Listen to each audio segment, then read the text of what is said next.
Question लिखना, how many moles of CH4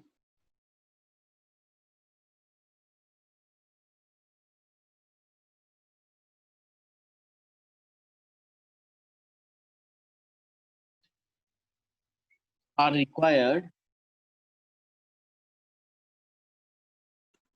तो एक बार फिर से बोल।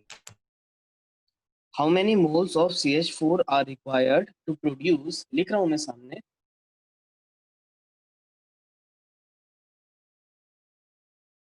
22 ग्राम of CO2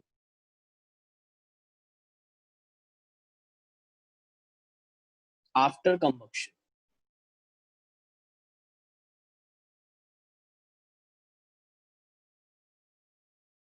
चलो बनाओ।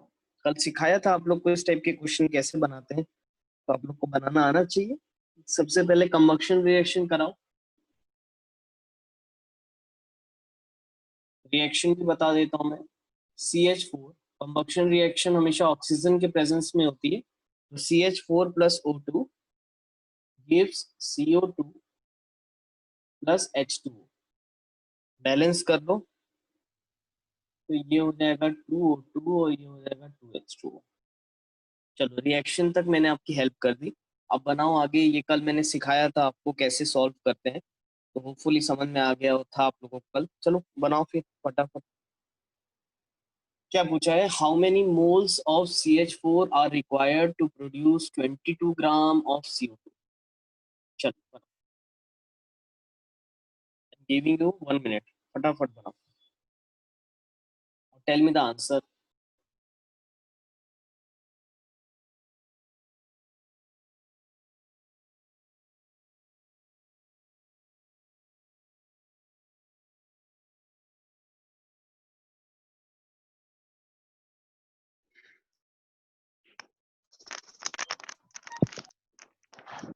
ये क्वेश्चन दिया है मैंने, जगदीश, जल्दी बनाओ, ठीक है।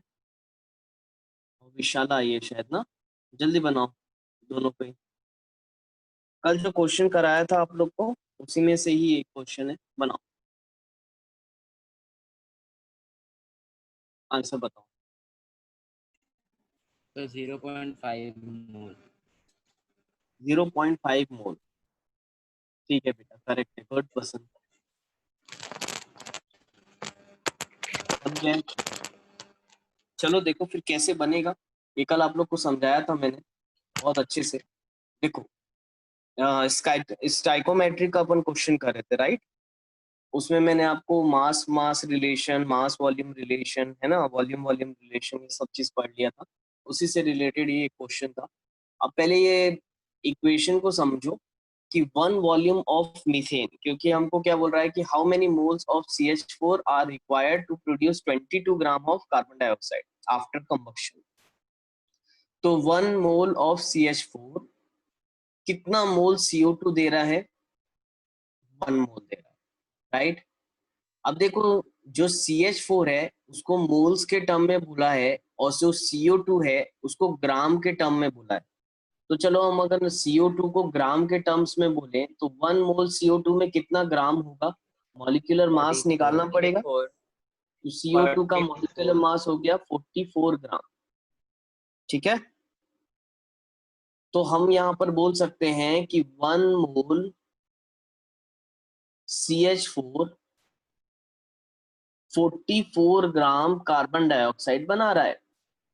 तो क्वेश्चन में हमको क्या पूछा था कि how many moles of CH4 are required to produce 22 gram of CO2। तो जब 22 ग्राम CO2 बनेगा तो कितने मोल CH4 बनेगा? तो सिंपल है, पहले ये कर देते हैं कि 1/44 mole of CH4 will give you 1 gram of CO2, right. 1 gram CO2 1/44 mole of CH4 देगा। तो बताओ देयरफॉर 22 ग्राम ऑफ CO2 हमको कितना मोल लाके देगा? Is 1/44 into 22 mole of CO2, right, which is 1/2, which is 0.5 mole. Anyone having any doubt? बताओ, girls boys, anyone having any doubt?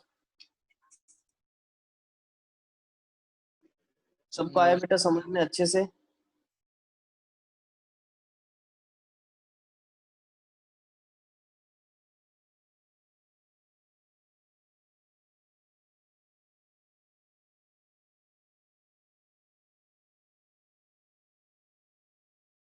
Done?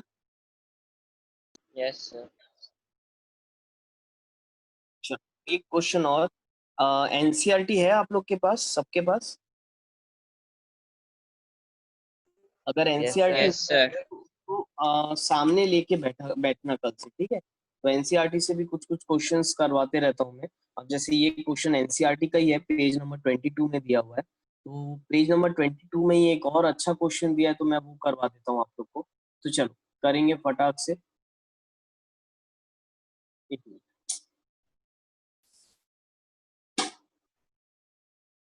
हाँ, लिखना question 50 kg of N2, 50 kg of N2। अरे अरे अरे, एक मिनट एक मिनट एक minute एक मिनट, इसको करने से पहले मैं एक टॉपिक पढ़ा देता हूँ आपको। नहीं, ये कर लो question. Calculate the amount of water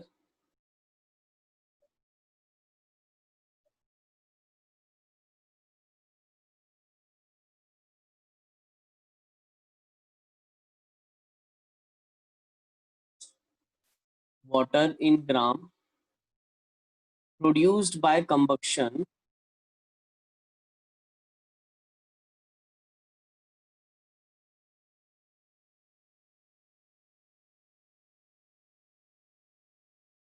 of 16 gram of methane।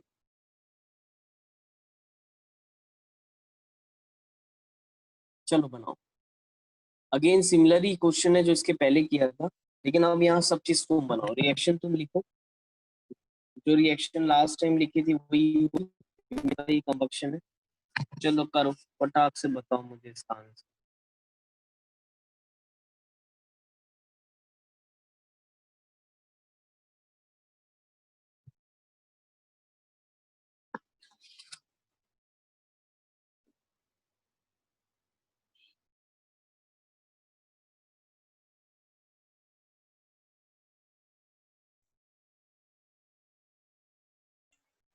sir, 36 gram. 36 ग्राम।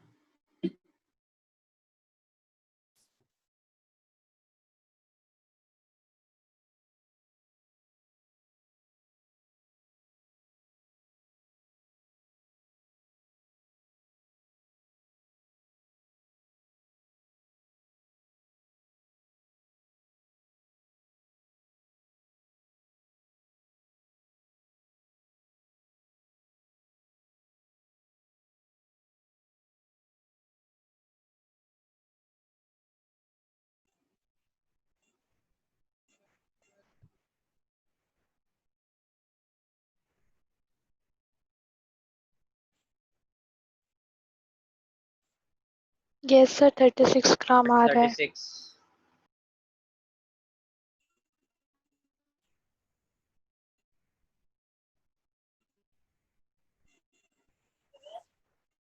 हो रहे थे ना अभी।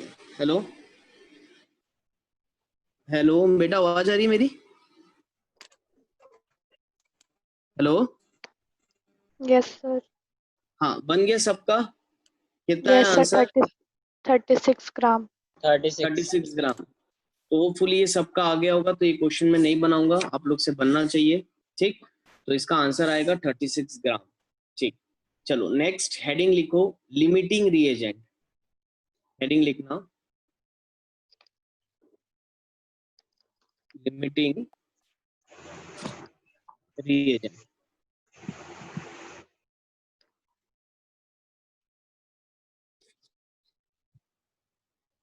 नाउ देखो लिमिटिंग रिएजेंट क्या होता है, देखो नाम से ही समझ में आ रहा है। लिमिटिंग रिएजेंट यानी वो चीज जो एक लिमिट में हो, उसको हम लिमिटिंग रिएजेंट बोलेंगे, राइट? अब आपको एक मैं बहुत ही बेसिक सा एग्जांपल देता हूँ। जैसे मान के चलो आपको लकड़ी को जलाना है, ठीक है? आपको एक लकड़ी को जलाना है यानी कंबक्शन करना है, तो कब तक जलेगा? जब तक वो लकड़ी है तब तक ही जलेगा। एक बार वो लकड़ी पूरी की पूरी जल जाती है, उसके बाद आपका वो कंबक्शन स्टॉप हो जाएगा कि नहीं? आया यहाँ तक समझ में? जैसे हम किसी वुड को, किसी पीस ऑफ वुड को या लकड़ी को जलाते हैं तो तब तक ही चलेगा जब तक वो लकड़ी है। जब वो लकड़ी पूरी जल जाएगी तो फिर आपकी रिएक्शन यानी वो कंबक्शन होना भी बंद हो जाएगा। अब देखो, जब भी कोई चीज की हम रिएक्शन करवाते हैं ना, तो उसमें पर्टिकुलरली दो चीज होती है। अब जैसे कि देखो, अगर मैं लकड़ी को भी जलाऊंगा तो मुझे दो चीज लगेगी, एक तो वो वुड लगेगा और दूसरा मुझे ऑक्सीजन लगेगा जो नेचुरली हमारे एटमॉस्फेयर में है। अब जब हम इसकी रिएक्शन लिखेंगे वुड और ऑक्सीजन की बर्निंग का, जब हम लिखेंगे, ठीक है, जैसे कार्बन और ऑक्सीजन का बर्निंग का लिखेंगे, तो वो तभी तक जलेगा जब तक वो कार्बन है या जब तक वो वुडन पीस है। जैसे ही वो वुडन पीस आपका खत्म हो गया, आपका कंबक्शन भी स्टॉप हो जाएगा। लेकिन ऑक्सीजन तो रहेगा ना। एटमॉस्फेयर में हमारे पास इन्फिनाइट ऑक्सीजन है, यानी ऑक्सीजन है हमारे पास सफिशिएंट। ऑक्सीजन खत्म होगी क्या एटमॉस्फेयर से? Wooden piece Sir. खत्म होगा, राइट? तो यहाँ पर इस केस में लिमिटिंग रिएजेंट हम किसको बोलेंगे? उस वुडन पीस को, उस लकड़ी को जो खत्म हो गया, जिसके खत्म होने के बाद आपकी जो है वो स्टॉप हो जाए। आया क्या समझ में? No sir. नहीं आया समझ में? अरे यार, चलो एक बेसिक सा और एग्जांपल से समझाता हूँ। फुलझड़ी जलाए हो दिवाली में? Yes sir. ये तो सब जलाए होगे। अब जब फुलझड़ी में तुम दिए विए से या माचिस से, जिससे भी तुम जलाओ उसको, कब तक जलेगी वो? जब तक उसमें बारूद होगा। अब एक बार वो अच्छा, अगर एटमॉस्फेयर में ऑक्सीजन नहीं रहती तो फुलझड़ी जलती क्या तुम्हारी? No sir. आपको ये चीज मालूम है, बिना ऑक्सीजन के कोई चीज जल नहीं सकती। तो जो फुलझड़ी जल रही है वो ऑक्सीजन की वजह से जल रही है, लेकिन थोड़ी देर बाद वो जलना बंद हो जाएगी। जैसी फुलझड़ी तुम्हारी पूरा बारूद जल जाएगा तो उसके बाद और जलेगा क्या वो? No sir. तो बताओ, उस केस में लिमिटिंग रिएजेंट क्या रहा? कौन खत्म हो गया? बारूद। बारूद खत्म हो गया, यानी फुलझड़ी खत्म हो गई, तो वो तुम्हारा लिमिटिंग रिएजेंट कहलाएगा। अब आया समझ में? Yes sir. जो चीज रिएक्शन को स्टॉप कर दे या जो चीज जल्दी खत्म हो जाए, उसको हम लिमिटिंग रिएजेंट बोलते हैं किसी भी रिएक्शन में। आया क्या समझ में? Yes sir. ठीक। अब जैसे इसके पहले वाला रिएक्शन देख लो आप, मीथेन वाला रिएक्शन अभी आपने कॉपी में लिखे होंगे। मीथेन गैस का कंबक्शन तभी पॉसिबल है जब तक मीथेन गैस है। जैसे ही आपकी वो गैस खत्म हो जाएगी तो आग जलते रहेगी क्या? बिल्कुल भी नहीं। तो उस केस में हमारा लिमिटिंग रिएजेंट क्या कहलाएगा? Methane gas. क्यों? क्योंकि एक टाइम के बाद जल के वो खत्म हो जाएगी, लेकिन ऑक्सीजन थोड़ी ना खत्म होगा। ऑक्सीजन तो हमेशा हमारे एटमॉस्फेयर में रहेगा। आया समझ में? तो ऐसे इसके बहुत सारे एग्जांपल्स हो सकते हैं। Anyone having any doubt? No sir. चलो लिख लो इसको। What is a limiting reagent? मैं एकदम सिंपल वर्ड्स में लिखवा दे रहा हूँ ताकि आप लोग को याद रहे। What is limiting reagent? The reagent which is, लिख लो साथ ही साथ में, the reagent which is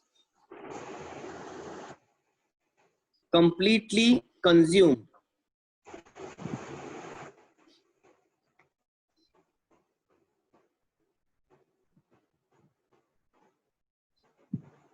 during the reaction.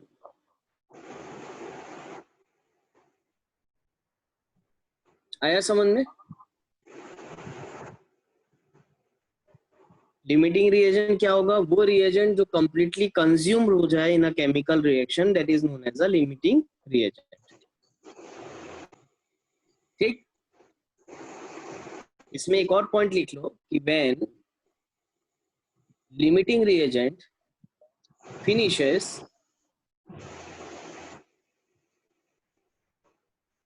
the reaction stops.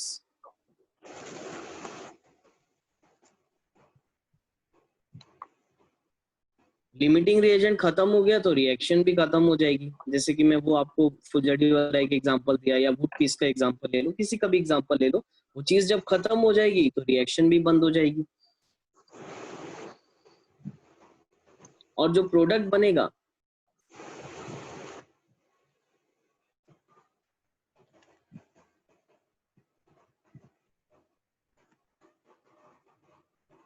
That is according to limiting case.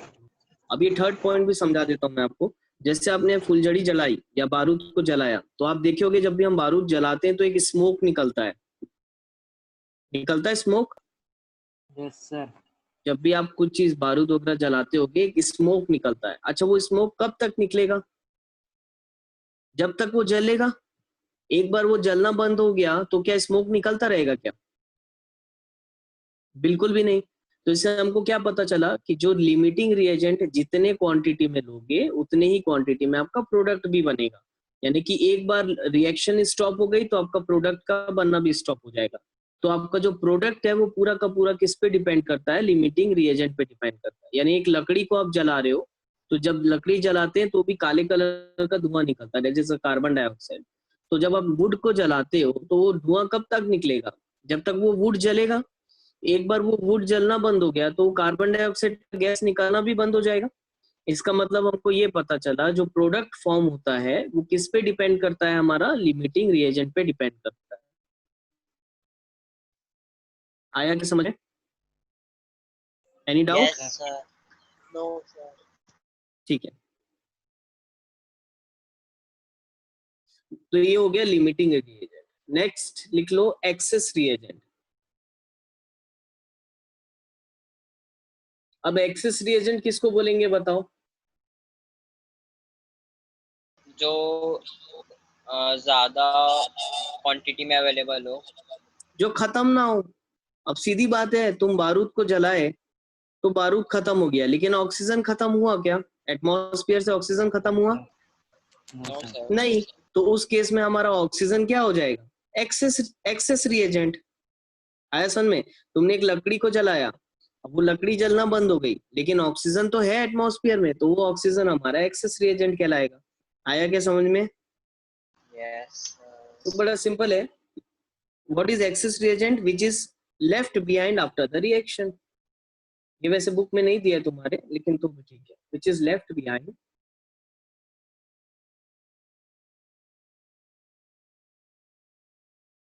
After the reaction.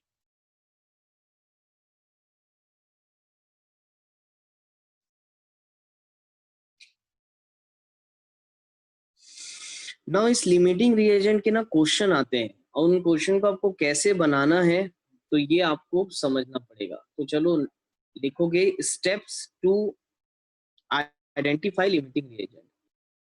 Heading डालोगे steps to identify limiting reagent.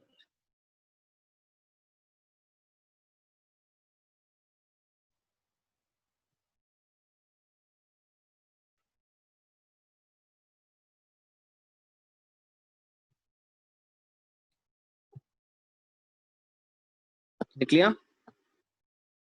Yes sir. हाँ, तो देखो इसमें first step लिखना। अब देखो what is the first step. सबसे पहले आप कैलकुलेट कर लेना कि नंबर ऑफ मोल्स रिएक्टेंट में कितने होंगे और नंबर ऑफ मोल्स प्रोडक्ट में कितने होंगे। हमको सबसे पहले मोल कैलकुलेट करना है। यानी कि जब हम रिएक्शन लिखेंगे हम सबसे पहले मोल्स देख लेंगे कि कौन सा जो कंपाउंड या एलिमेंट है उसका कितना कितना मोल्स है रिएक्टेंट और प्रोडक्ट में। तो सबसे पहले हम कैलकुलेट करेंगे। टू कैलकुलेट, अब स्टाइकोमेट्री से तो हमको आ गया डायरेक्ट मोल निकालना। to calculate the number of moles of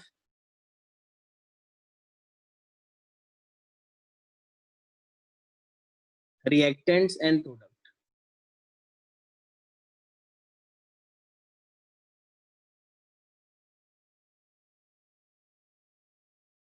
ठीक। अब जैसे आप नंबर ऑफ मोल्स को निकाल लोगे रिएक्टेंट में प्रोडक्ट में, उसके बाद आपको सेकेंड चीज क्या करनी है? आपको आइडेंटिफाई करना है कि उसमें लिमिटिंग रिएजेंट कौन सा है। अब देखो ये आपकी जिम्मेदारी है। अब जैसे रिएक्शन लिखा है तो उसमें आपको डिसाइड करना पड़ेगा कि which one is a limiting reagent. जैसे हमने इसके ऊपर रिएक्शन लिखी थी मीथेन वाली, methane plus oxygen give carbon dioxide plus water. अब तुम बताओ उसमें लिमिटिंग रिएजेंट क्या रहेगा? What is the limiting reagent? CH4. Methane. Obviously CH4, क्योंकि जब तक वो है तब तक कंबक्शन होगा, वो नहीं रहेगा तो कंबक्शन भी नहीं होगा या खत्म हो जाएगा तो कंबक्शन स्टॉप हो जाएगा। तो आपको सेकेंड स्टेप में ये डिसाइड करना पड़ेगा कि which one is a limiting reagent, खुद से, है ना। You identify the limiting reagent according to the reaction.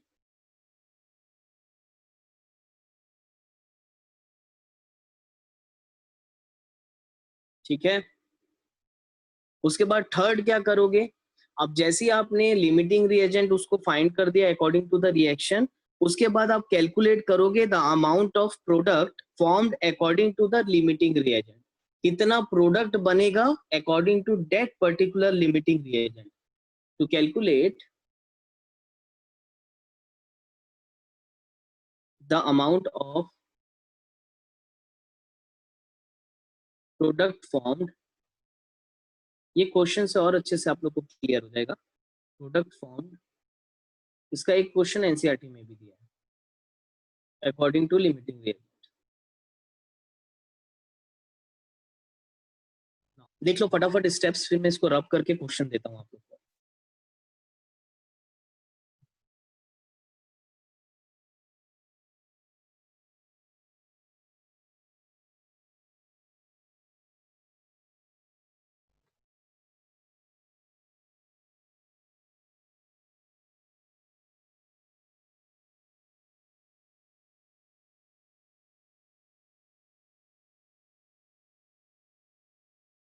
Done.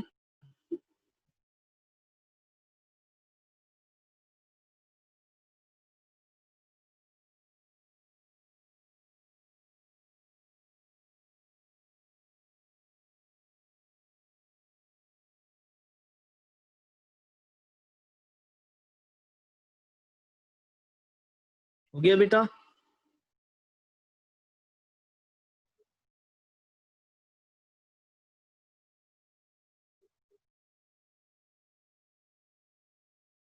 Priyanka doubt है?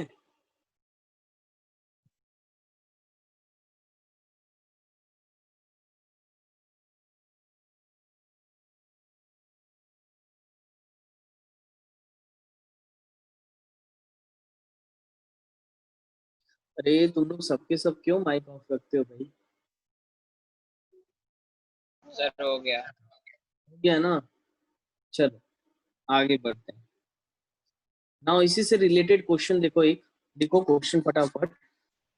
50 ग्राम ऑफ N2, एक मिनट, हाँ 50 gram of N2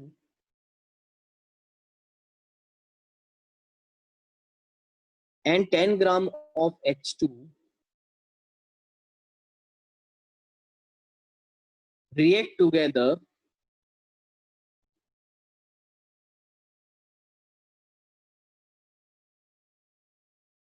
to produce NH3.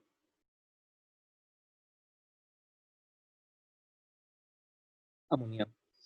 Identify the limiting reagent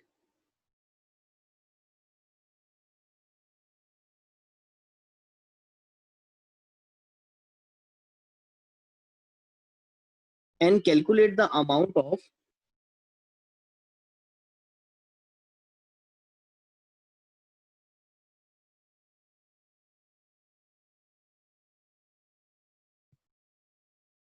of NH3 formed.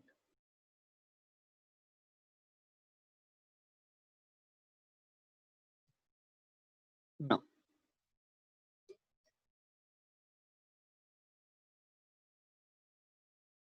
Done, यहां तक हो गया?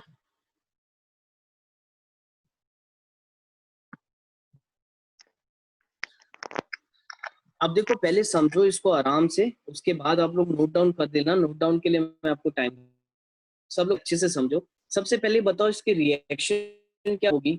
बोल रहा है N2 and H2 react together to produce ammonia। तो चलो हम रिएक्शन लिख लेते हैं कि N2 plus H2 will react together to form ammonia which is NH3। Balance कर लेते हैं, बैलेंस नहीं है यहाँ पर, 2 नाइट्रोजन है तो इधर 2 लिखना पड़ेगा। 3H2 हाइड्रोजन हो गया, Yes. 3 2 6, तो यहाँ पर मुझे 3 लगाना पड़ेगा, 3H2, राइट। अब देखो स्टेप्स मैंने आपको जो लिखवाया है उसमें सबसे पहला स्टेप क्या लिखा हुआ है, calculate the number of moles of the reactants and products. तो आपको सबसे पहले नंबर ऑफ मोल्स निकालना है, ठीक है। तो चलो हम निकालते हैं number of moles of N2, nitrogen का नंबर ऑफ मोल्स निकालते हैं। तो बताओ कितना नाइट्रोजन बोला है क्वेश्चन में, 50 ग्राम ऑफ नाइट्रोजन, राइट, बोला हुआ है 50 ग्राम ऑफ N2। तो बताओ नंबर ऑफ मोल्स हम कैसे निकालते हैं, याद है किसी को? Given mass upon sir. Molecular mass, right और नॉट? ठीक, तो अगर मुझे number of moles of nitrogen निकालना है तो गिवन मास ऑफ नाइट्रोजन कितना है मेरा, 50 ग्राम, अपॉन बताओ इसका मॉलिक्यूलर मास कितना होगा, N2 का मॉलिक्यूलर मास 28 ग्राम, राइट। हाँ, तो कैंसिल करो, बताओ कितना आ रहा है, डिवाइड करो कितना आ रहा है, बताओ कितने मोल्स आ रहा है, निकालो।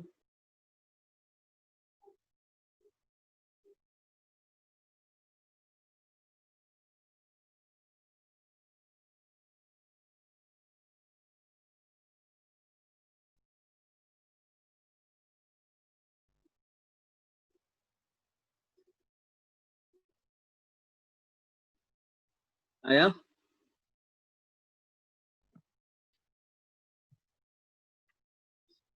1.7 1.78 कुछ आ रहा होगा, देखो 1.78 मोल्स, ठीक।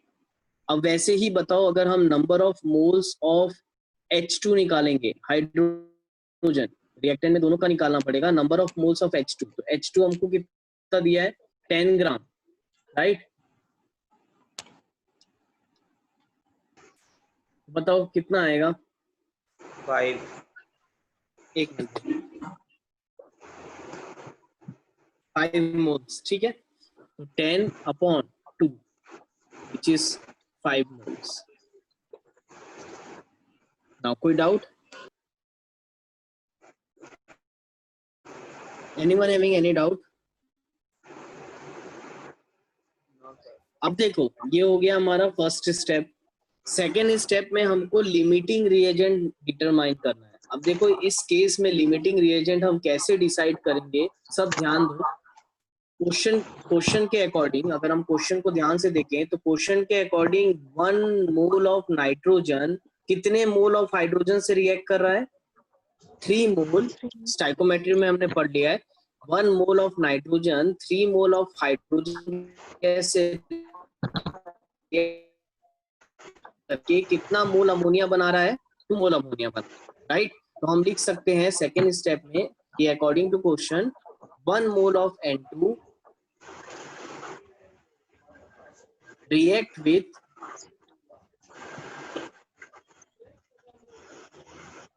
3 मोल ऑफ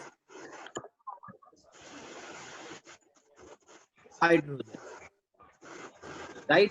1 मोल नाइट्रोजन कितने मोल हाइड्रोजन से रिएक्ट कर रहा है, 3 मोल से। तो अब बताओ हमारा यहाँ पर नाइट्रोजन कितना मोल आया था, 1.78 मोल।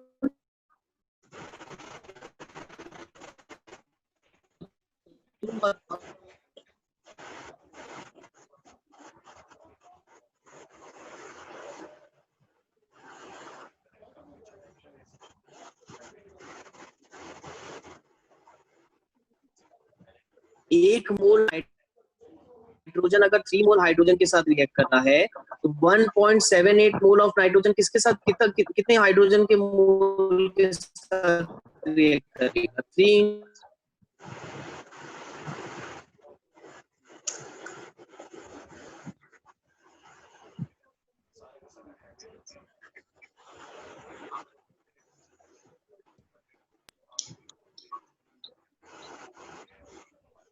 यहाँ तक आया समझ में?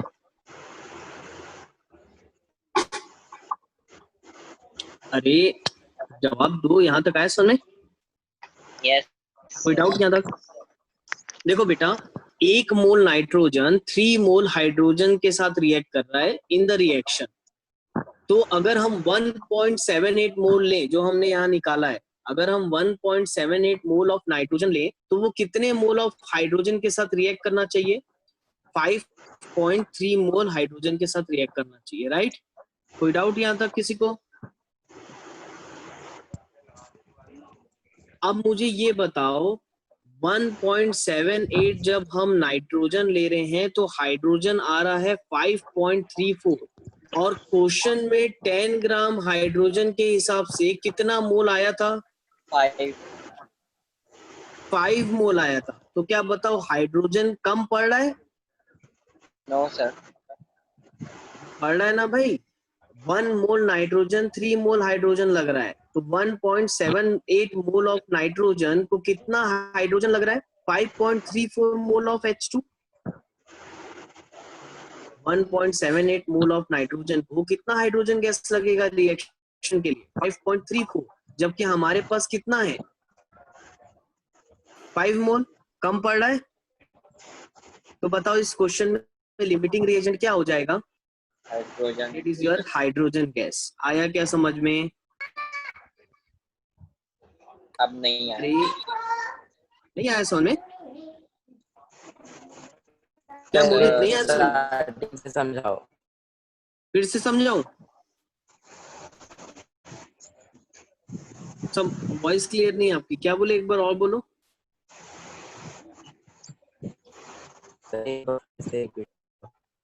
एक बार फिर से देख लो। अरे बहुत ही सिंपल है। क्वेश्चन में बोला था 50 ग्राम ऑफ नाइट्रोजन, तो हमने 50 ग्राम ऑफ नाइट्रोजन को मोल्स में कन्वर्ट कर दिया, आया 1.78 मोल।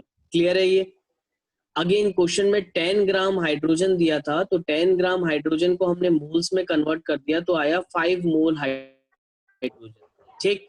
अब देखो हमको रिएक्शन करवानी थी अमोनिया बनाने के लिए, तो हमने अमोनिया की रिएक्शन लिखी कि N2 plus H2 gives NH3। आप इसको बैलेंस किए तो ये आया 1N2 plus 3H2 gives 2NH3। यानी अकॉर्डिंग टू दिस इक्वेशन जब 1 मोल नाइट्रोजन 3 मोल हाइड्रोजन के साथ रिएक्ट करेगा तो 2 मोल ऑफ NH3 बनाएगा। यानी कि 1 मोल नाइट्रोजन कितने मोल ऑफ हाइड्रोजन के साथ रिएक्ट कर रहा है? 3 मोल ऑफ हाइड्रोजन के साथ रिएक्ट कर रहा है। अब क्वेश्चन के अकॉर्डिंग हमको कितना मोल नाइट्रोजन दिया है? 1.78 मोल दिया है, राइट और नॉट? तो अब तुम बताओ कि 1.78 मोल ऑफ नाइट्रोजन अगर मैं लेता हूं तो वो उसको कितने हाइड्रोजन लगेंगे अकॉर्डिंग टू दिस इक्वेशन? जब 1 मोल को 3 मोल हाइड्रोजन लग रहा है तो 3 into 1.78 that is 5.3 mole of hydrogen लगना चाहिए। बट एक्चुअल में हमारे पास कितना मोल है हाइड्रोजन का? 5 मोल। तो कम पड़ रहा है। देयरफॉर इस केस में हमारा लिमिटिंग रिएजेंट क्या हो जाएगा? Hydrogen gas. ठीक है, क्योंकि 10 ग्राम बोला था, 10 ग्राम के अकॉर्डिंग 5 मोल आ रहा है, जबकि एक्चुअल में हमको कितना लग रहा है?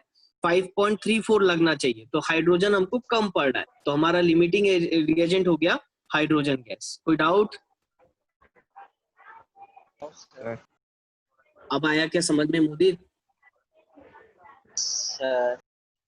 ठीक है, और कोई डाउट? मैं यहाँ लिख भी देता हूँ। देखो मैं वही चीज को मैं यहाँ स्टेटमेंट में भी लिख देता हूँ और क्लियर हो जाएगा। लिखो यहाँ पर as the number of moles of H2 are 5 moles, which is less than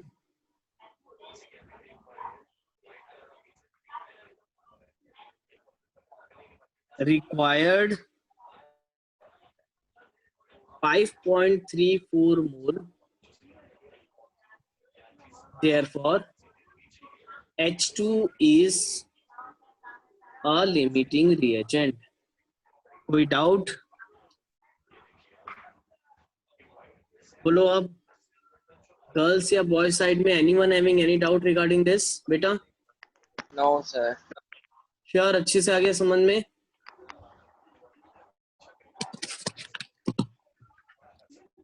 ठीक है, चलो अब थर्ड स्टेप में आ जाते हैं अपन। अब नाउ थर्ड स्टेप में क्या बोला था? देखो फर्स्ट स्टेप था आपका नंबर ऑफ मोल्स रिएक्टेंट और प्रोडक्ट का निकालना, हमने निकाल दिया था। नंबर ऑफ मोल्स निकाला फर्स्ट स्टेप में। सेकेंड स्टेप में हमने लिमिटिंग रिएजेंट को आइडेंटिफाई कर लिया कि H2 लिमिटिंग रिएजेंट है। अब थर्ड स्टेप में आपको क्या बताया था मैंने? पढ़ो, आपका स्टेप नंबर 3 क्या था? लिमिटिंग रिएजेंट के थ्रू प्रोडक्ट निकालना, ये लिखा हुआ है। थर्ड स्टेप पढ़ो, क्या लिखा है था? लिमिटिंग रिएजेंट के थ्रू आपको प्रोडक्ट निकालना है। अब आप बताओ लिमिटिंग रिएजेंट आपका क्या डिसाइड हो गया? हाइड्रोजन। तो फर्स्ट जल्दी से ये मेन इक्वेशन में देखो, सबके सब देखो मैं बना रहा हूं। नाउ तुम बताओ अमोनिया बनने के लिए कितना हाइड्रोजन गैस लग रहा था हमको? 3 मोल हाइड्रोजन गैस हमको 2 मोल अमोनिया बना के दे रहा है क्वेश्चन में। तो हम लिख सकते हैं since the 3 mole of H2 will give you 2 mole of ammonia, right? तो बताओ 1 mole of hydrogen, 1 mole of hydrogen gas कितना मोल ऑफ अमोनिया बना के देगा? 2/3 मोल ऑफ अमोनिया बना के देगा, राइट और नॉट? कोई डाउट किसी को यहाँ पर? No sir. आप बताओ क्वेश्चन में हाइड्रोजन कितना मोल दिया हुआ था हमको? 5 moles। 5 moles। तो therefore 5 moles of हाइड्रोजन हमको कितना मोल अमोनिया का बना के देगा? 2/3 into 5, 3.3 बताओ कितना आ रहा है? 3.33 moles of ammonia। Anyone having any doubt you can ask। अच्छे से एक बार रीड कर लो बेटा। कोई डाउट किसी को?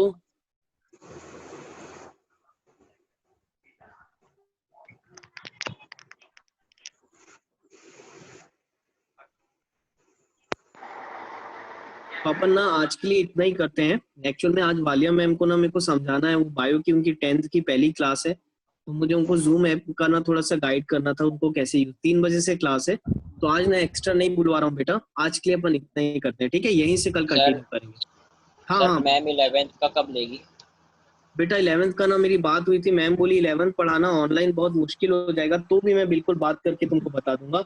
लेकिन सब लोग एनसीईआरटी का पेज नंबर 22 जरूर देखना, जो न्यूमेरिकल्स में कराए हैं वो सारे पेज नंबर 22 में दिए हुए हैं, एक बार जरूर रीड करके देखें।